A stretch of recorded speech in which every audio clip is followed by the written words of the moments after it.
क्या आपने कभी किसी के कहने पर कोई शेयर खरीदा और फिर बाद में वो शेयर गिर गया? क्या आपने किसी शेयर को सिर्फ इसलिए खरीदा है क्योंकि उसका प्राइस बढ़ रहा है? तो ये सबसे बड़ी गलती है। ज़्यादातर लोग शेयर मार्केट में पैसा इसलिए खोते हैं क्योंकि वो बिना रिसर्च के शॉपिंग करते हैं। आज के वीडियो में मैं आपको वो 5 पॉइंट चेकलिस्ट बताऊंगा जो बड़े बड़े इन्वेस्टर्स जैसे वॉरेन बफेट और राकेश झुनझुनवाला जैसे लोग यूज़ करते हैं। आज मैं आपको एग्जाम्पल के साथ समझाऊंगा कि किसी भी स्टॉक को खरीदने से पहले कौन सी 5 चीज़ों में ध्यान रखनी चाहिए। तो शुरू करते हैं वीडियो को। यकीन मानिए इस वीडियो को देखने के बाद आप कभी कचरा स्टॉक में नहीं फंसेंगे और आपका पोर्टफोलियो उस स्टॉक में हमेशा ग्रीन रहेगा। तो सबसे पहला पॉइंट की बात करते हैं और वो है बिजनेस मॉडल। सबसे पहले देखिए कंपनी करती क्या है। क्या आप उसका प्रोडक्ट यूज़ करते हैं? अगर आपको बिजनेस समझ नहीं आ रहा है तो इन्वेस्ट मत कीजिए। अगर हम बेल का एग्जांपल लें तो ये इंडिया की लीडिंग डिफेंस इलेक्ट्रॉनिक कंपनी है। ये रडार, मिसाइल सिस्टम और कम्युनिकेशन इक्विपमेंट्स बनाती है। इसका सबसे बड़ा कस्टमर इंडियन आर्म फोर्स है। जब तक देश के डिफेंस की ज़रूरत है तब तक बेल का बिजनेस चलता रहेगा। इसे कहते हैं एक अच्छा सा सॉलिड बिजनेस मॉडल। अगर एक और एग्जांपल लें, जैसे कि अगर आप मोबाइल फ़ोन यूज़ करते हैं तो आप टेलीकॉम या टेक स्टॉक्स को देख सकते हैं। अब आते हैं दूसरा और सबसे इम्पोर्टेंट पॉइंट, डेप्ट यानी कर्ज, जो किसी भी स्टॉक का सबसे बड़ा दुश्मन है। कंपनी पर कितना कर्ज है? हमेशा डेप्ट फ्री या लो डेप्ट वाली कंपनी चुनें, क्योंकि जब मार्केट बुरा होता है तब कर्ज वाली कंपनी सबसे पहले डूबती है।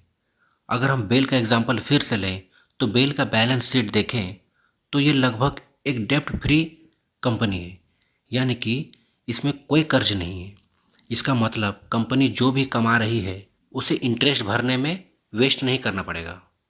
हमेशा ऐसी कंपनी चुनें जिन पे कर्ज ना के बराबर हो।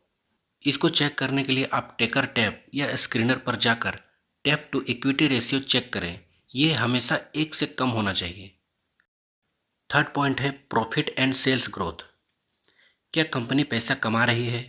कंपनी का पिछले 5 साल का रिकॉर्ड देखिए। क्या उसकी सेल्स हर साल बढ़ रही है? क्या उसका प्रॉफिट, नेट प्रॉफिट ऊपर जा रहा है?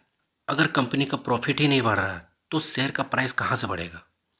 एग्जाम्पल के लिए अगर हम बेल का डाटा देखेंगे तो पिछले 5 सालों में इनकी सेल्स और प्रॉफिट कंटिन्यूसली बढ़ रही है। साथ ही इनके पास हज़ारों करोड़ों के ऑर्डर बुक पेंडिंग है, जो ये बताता है कि फ्यूचर में भी प्रॉफिट आने वाला है। हमेशा चेक करें कि प्रॉफिट का ग्राफ ऊपर की ओर जा रहा हो। अब आते हैं फोर्थ पॉइंट में, प्रोमोटर होल्डिंग यानी कि भरोसा।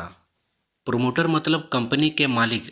अगर मालिक ने अपने शेयर बेच दिए हैं तो इसका मतलब है कि उन्हें खुद इस कंपनी पर भरोसा नहीं है। हमेशा देखिए कि प्रोमोटर होल्डिंग अच्छी हो और कोई भी शेयर प्लेज ना हो, इसका मतलब गिरवी ना हो। एग्जाम्पल के लिए अगर हम फिर से BEL का एग्जाम्पल लें तो बेल एक नवरत्न PSU है जिसमें गवर्नमेंट ऑफ इंडिया की मेजर हिस्सेदारी है। जब सरकार खुद प्रमोटर हो तो फ्रॉड का रिस्क बहुत कम हो जाता है। इसके साथ ही FIS मतलब फॉरेन इन्वेस्टर भी इसमें भारी इन्वेस्ट कर रहे हैं, जो एक अच्छा साइन बताता है। इसलिए आप कोई भी स्टॉक पर पैसा इन्वेस्ट करते हैं, उसको खरीदते हैं, तो सबसे पहले पता करें कि उस पर लोग भरोसा कर रहे हैं कि नहीं, वो ट्रस्टेबल है कि नहीं। अब आते हैं पांचवा और लास्ट पॉइंट, और वो है वैल्यूएशन, मतलब सस्ता है या महंगा। अंत में देखिए कि शेयर की कीमत कितनी है, शेयर की कीमत सही है या नहीं। इसके लिए आप PE रेशियो देखिए, मतलब प्राइस टू अर्न रेशियो देखिए। अगर किसी भी सेक्टर का PE रेशियो 20 है और आपका स्टॉक 80 पर मिल रहा है तो हो सकता है वो बहुत महंगा हो। सही वक्त का इंतज़ार करें, जब उसका प्राइस ड्रॉप हो जाए, जब उसका प्राइस कम हो जाए तब उस शेयर को आप खरीदें। एग्जाम्पल के लिए BEL का PE रेशियो चेक करें और उसे इसके सेक्टर से कंपेयर करें। अगर डिफेंस सेक्टर बूमिंग है लेकिन शेयर बहुत ज़्यादा हाई प्राइस पर मिल रहा है तो करेक्शन का वेट करें।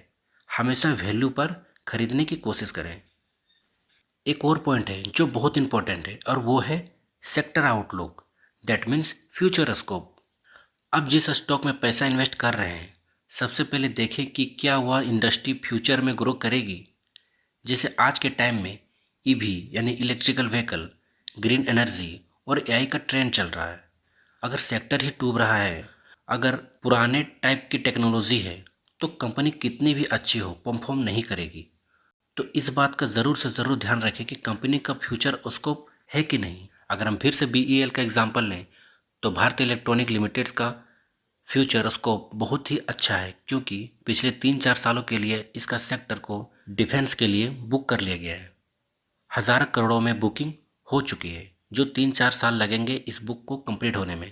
मतलब अगर आप इसमें पैसा इन्वेस्ट करेंगे तो 3-4 साल तक इसमें डूबने के कोई चांसेस नहीं है, क्योंकि ये कंटिन्यूसली ग्रो कर रही है और हमेशा ग्रो करेगी। 3-4 साल तक तो आप विश्वास कर ही सकते हैं। तो दोस्तों, ये थे मेरी 5 पॉइंट चेकलिस्ट। जैसा कि मैंने BEL स्टॉक का एग्जाम्पल लेके बताया कि BEL एक मजबूत कंपनी दिखती है इन 5 पॉइंट्स को देखते हुए। लेकिन याद रखें, किसी भी स्टॉक में आंख बंद करके पैसा ना लगाएं, पहले खुद रिसर्च करें। अगर आप चाहते हैं कि मैं किसी और स्टॉक का ऐसा ही एनालिसिस करके दूं, तो कमेंट में ज़रूर बताएं। और अगर वीडियो अच्छा लगा हो तो लाइक करें। मिलते हैं अगले वीडियो में, तब तक हैप्पी ट्रेडिंग।